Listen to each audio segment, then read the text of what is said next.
ನಮಸ್ಕಾರ ವೀಕ್ಷಕರೇ, all right Kannada ಚಾನಲ್ಗೆ ಸುಸ್ವಾಗತ. ದೇಶ ಕಂಡ ಅದ್ಭುತ ರಾಜಕಾರಣಿ, ಕರ್ನಾಟಕದ ಮಣ್ಣಿನ ಮಗ ಎಚ್.ಡಿ. ದೇವೇಗೌಡರು ನೀಡಿದ ಆ ಒಂದು ಹೇಳಿಕೆ ರಾಜ್ಯ ಮಾತ್ರವಲ್ಲ, ರಾಷ್ಟ್ರೀಯ ಮಟ್ಟದಲ್ಲೂ ದೊಡ್ಡ ಸದ್ದು ಮಾಡಿದೆ. 2023ರ ಲೋಕಸಭೆ ಚುನಾವಣೆಯಲ್ಲಿ ಪೂರ್ಣ ಬಹುಮತ ಪಡೆಯದೆ ಮೈತ್ರಿ ಸಹಾಯದಿಂದ ಅಧಿಕಾರಕ್ಕೆ ಬಂದ ಪ್ರಧಾನಿ ನರೇಂದ್ರ ಮೋದಿ ಸರ್ಕಾರಕ್ಕೆ ಮೈತ್ರಿ ನಾಯಕರೇ ನಿರ್ಣಾಯಕ. ಇಂಥ ಹೊತ್ತಲ್ಲಿ ದೇವೇಗೌಡರು ನೀಡಿರುವಂಥ ಆ ಒಂದು ಹೇಳಿಕೆ ದೊಡ್ಡ ಮಟ್ಟದ ಚರ್ಚೆಗೆ ಗ್ರಾಸವಾಗಿದೆ. ದೇವೇಗೌಡರ ಆ ಒಂದು ಹೇಳಿಕೆ BJP ಜೊತೆಗಿನ ಸಂಬಂಧ ಅಳಿಸಿತಾ ಎನ್ನುವ ಪ್ರಶ್ನೆ ಹುಟ್ಟು ಹಾಕಿದೆ. ಹಾಗಾದರೆ ದೇವೇಗೌಡರು ಹೇಳಿದ್ದಾದರೂ ಏನು? NDA ಒಕ್ಕೂಟದಲ್ಲಿ ಎಲ್ಲವೂ ಸರಿ ಇಲ್ವಾ? ಅಥವಾ ರಾಜ್ಯ BJP ನಾಯಕರ ವಿರುದ್ಧ ದೇವೇಗೌಡರು ಸಿಟ್ಟಾದ್ರ? ಈ ಕುರಿತು ಇಂಟ್ರೆಸ್ಟಿಂಗ್ ಆದಂಥ ಸ್ಟೋರಿ ಕೊಡ್ತೀವಿ. ನಮ್ಮ ಚಾನಲ್ ಸಬ್ಸ್ಕ್ರೈಬ್ ಮಾಡಿ, ನಿಮ್ಮ ಅಭಿಪ್ರಾಯ ತಿಳಿಸಲು ಕಾಮೆಂಟ್ ಮಾಡಿ, ವಿಡಿಯೋ ಇಷ್ಟವಾದರೆ ಲೈಕ್ ಮಾಡಿ, ಹಾಗೆ ಶೇರ್ ಮಾಡಿ. ಕರ್ನಾಟಕದ ಮಣ್ಣಿನ ಮಗ, ಒಕ್ಕಲಿಗರ ಅಗ್ರಗಣ್ಯ ನಾಯಕ ಹರದನಹಳ್ಳಿ ದೊಡ್ಡೇಗೌಡ ದೇವೇಗೌಡರು ಕಳೆದ ಒಂದು ವಾರದಿಂದ ದೇಶಾದ್ಯಂತ ಸುದ್ದಿಯಲ್ಲಿದ್ದಾರೆ.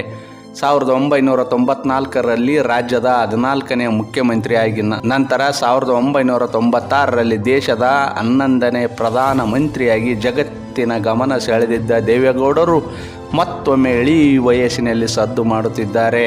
ರಾಜಕೀಯವಾಗಿ ಅತ್ಯಂತ ದೊಡ್ಡ ಹುದ್ದೆ ಅಲಂಕರಿಸಿದ ಮಾಜಿ ಪ್ರಧಾನಿ ದೇವೇಗೌಡರು 90ರ ವಯಸ್ಸಿನಲ್ಲೂ ರಾಜಕೀಯ ಪಟ್ಟು ಸಡಿಲಿಸಿಲ್ಲ. ರಾಜಕೀಯ ವಾತಾವರಣದ ಗಾಳಿ ತಿಳಿದಿದ್ದ ದೇವೇಗೌಡರು ಹೊಸ ದಾಳ ಉರುಳಿಸುವಲ್ಲಿ, ಪಕ್ಷ ಸಂಘಟಿಸುವಲ್ಲಿ, ಹಲವು ತಂತ್ರ, ರಣತಂತ್ರ, ಪ್ರತಿತಂತ್ರ ಎಣೆಯುವಲ್ಲಿ ಯಶಸ್ವಿಯಾಗಿದ್ದಾರೆ. ಇತ್ತೀಚೆಗೆ ಬೆಂಗಳೂರಿನಲ್ಲಿ ದೇವೇಗೌಡರು ನೀಡಿರುವ ಆ ಒಂದು ಹೇಳಿಕೆ ದೊಡ್ಡ ಮಟ್ಟದಲ್ಲಿ ಸದ್ದು ಮಾಡುತ್ತಿದೆ. 2014 ಹಾಗೂ 2019ರ ಲೋಕಸಭೆ ಚುನಾವಣೆಯಲ್ಲಿ BJP ಭರ್ಜರಿ ಬಹುಮತ ಪಡೆದು ಕೇಂದ್ರದಲ್ಲಿ ಅಧಿಕಾರಕ್ಕೆ ಬಂದಿತ್ತು. ಅಂದು ಸ್ವಂತವಾಗಿ ಆಡಳಿತ ನಡೆಸುವ ಶಕ್ತಿ ಇದ್ದರೂ ಕೂಡ BJP ಮೈತ್ರಿಕೂಟ ಬಿಟ್ಟಿರಲಿಲ್ಲ. ಆದರೆ 2023ರ ಲೋಕಸಭೆ ಚುನಾವಣೆಯಲ್ಲಿ BJP ದೊಡ್ಡ ಹಿನ್ನಡೆ ಕಂಡಿತ್ತು. 303 ಸದಸ್ಯರನ್ನು ಹೊಂದಿದ್ದ BJP ದಿಢೀರನೆ 240 ಸ್ಥಾನಕ್ಕೆ ಕುಸಿದಿತ್ತು.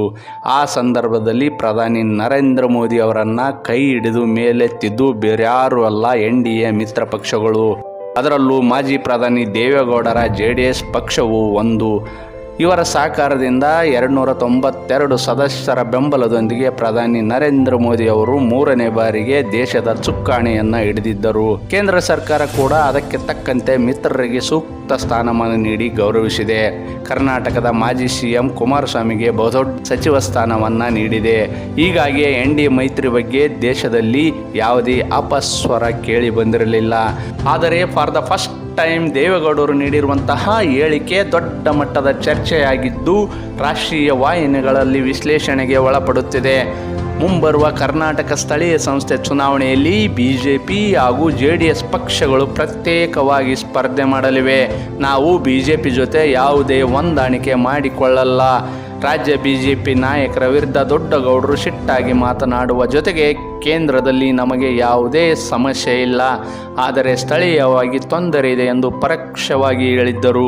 ಈ ವಿಚಾರ ರಾಜ್ಯ BJP ನಾಯಕರಿಗೆ ದೊಡ್ಡ ಮಟ್ಟದ ಇರಿಸು ಮುರುಸು ತಂದಿತ್ತು.